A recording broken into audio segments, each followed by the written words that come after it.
আমি আজ ফিশ মার্কেটে চলে এসেছি, আর এটা হলো বাকস ফিশ বা বাকস মাছ। এর একদিকটা হচ্ছে সাদা আর একদিকটা হচ্ছে কালো। এটা আমি প্রথম দেখলাম, তো এটাই আজকে নিয়ে নিচ্ছি, এটাই বানাবো আমি। হ্যালো ফ্রেন্ডস, কেমন আছেন আপনারা সবাই? তো আমি আজকে বানাবো বাকস মাছ। বাকস মাছ আমি মার্কেট থেকে নিয়ে চলে এসেছি, আর এখানে নুন হলুদ মাখিয়ে নিচ্ছি পরিমাণ মতো। তো এটা একটা আমার কাছেও নতুন মাছ, তো নতুনভাবেই আজকে রান্না করার চেষ্টা করছি এবং আপনাদেরকেও দেখাবো। খুব ভালোভাবে নুন হলুদ মাখিয়ে নিলাম এবং এখানে তেল গরম করতে দিয়ে দিয়েছি। এগুলো প্রথমে ফ্রাই করে নেব। তো তেল এখন গরম হয়ে গিয়েছে, গরম তেলের মধ্যে মাছগুলো দিয়ে দেব। আর এই মাছের মাথাটা নিই, কারণ এই মাছের মাথাটা খাওয়া যায় না, তো বাকি পিসগুলো কেটে নিয়েছি।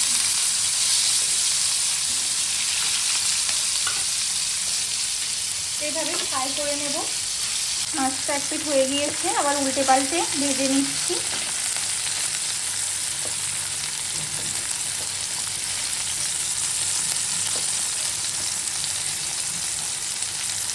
সমস্ত মাছ আমার হালকাভাবে ভেজে নিয়েছি, এবার তুলে নিচ্ছি।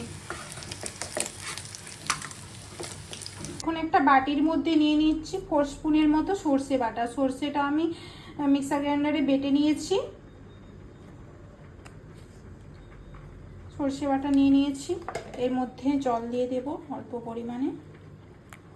এটা কোনো প্যাকেট সর্ষে বাটা নয়, এটা বাড়িতেই বানানো, সুবিধার জন্য বেটে গুঁড়ো করে রেখে দিয়েছিলাম।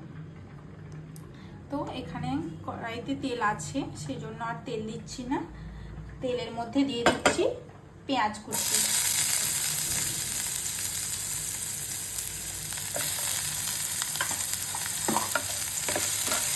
পেঁয়াজগুলো নাড়াচাড়া করে নিচ্ছি খুব ভালোভাবে।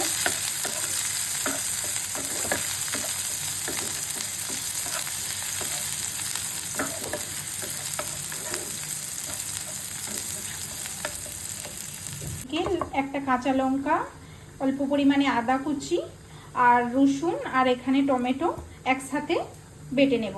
লঙ্কা, টমেটো, আদা রসুনের পেস্টটা পেঁয়াজের ওপর দিয়ে দিলাম, কারণ পেঁয়াজটা লাল লাল করে ভাজা হয়ে গিয়েছে। এখন এটা খুব ভালোভাবে নেড়ে চেড়ে নিচ্ছি।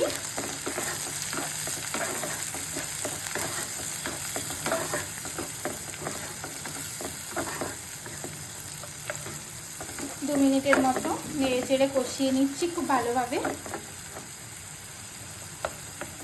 এখন সর্ষেটা এই যে বাটির মধ্যে জল দিয়ে ভিজিয়ে রেখেছিলাম সর্ষে বাটাটা, এখন এটা ছেঁকে নিচ্ছি।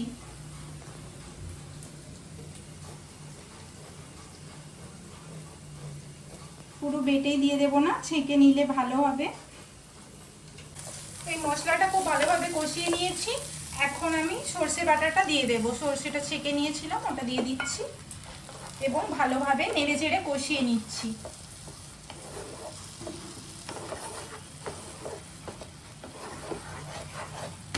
1 মিনিট কষানো হয়ে গেলে এর মধ্যে দিয়ে দেব পরিমাণ মতো লবণ, পরিমাণ মতো লঙ্কার গুঁড়ো, স্বাদ মতো হলুদ গুঁড়ো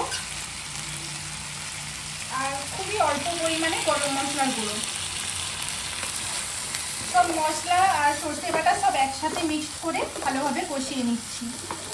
সমস্ত মশলা খুব ভালোভাবে কষানো হয়ে গিয়েছে, আর দেখুন মশলায় তেল ছেড়ে গিয়েছে, মশলা একদম পুরো আলাদা আলাদা হয়ে গিয়েছে, তার মানে বুঝে নিতে হবে মশলাটা খুব ভালোভাবে কষানো হয়ে গিয়েছে। এখন ওই সর্ষে বাটার বাটিটায় জল নিয়ে জল দিয়ে দিচ্ছি, আর গ্যাসের ফ্লেমটাও বাড়িয়ে দিলাম, যাতে মশলাটা ফুটে উঠবে, তখন আমি মাছগুলো তুলে দেব। তো মশলাটা ফোটার জন্য অপেক্ষা করব 2-3 মিনিটের জন্য। মশলা এখন আমার খুব ভালোভাবে ফুটে উঠেছে, এখন মাছগুলো এর মধ্যে দিয়ে দিচ্ছি। মাছগুলো দিয়ে নাড়িয়ে চাড়িয়ে নিচ্ছি, মশলাগুলো যাতে মাছের মধ্যে ঢুকে যায় সেই জন্য আবারও 3 মিনিট রান্না করে নেব।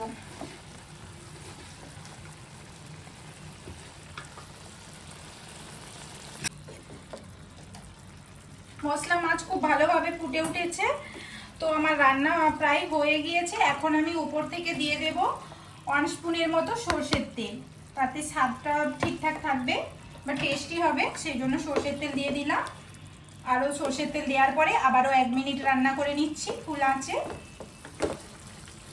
1 মিনিট রান্না করে নিয়ে গ্যাসটা এবার অফ করে দেব। মানে বাকস মাছ কিন্তু আমার রেডি হয়ে গিয়েছে। আমি এখন সার্ভ করে নিচ্ছি।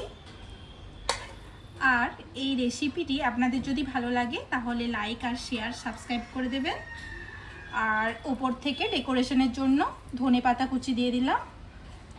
Thank you.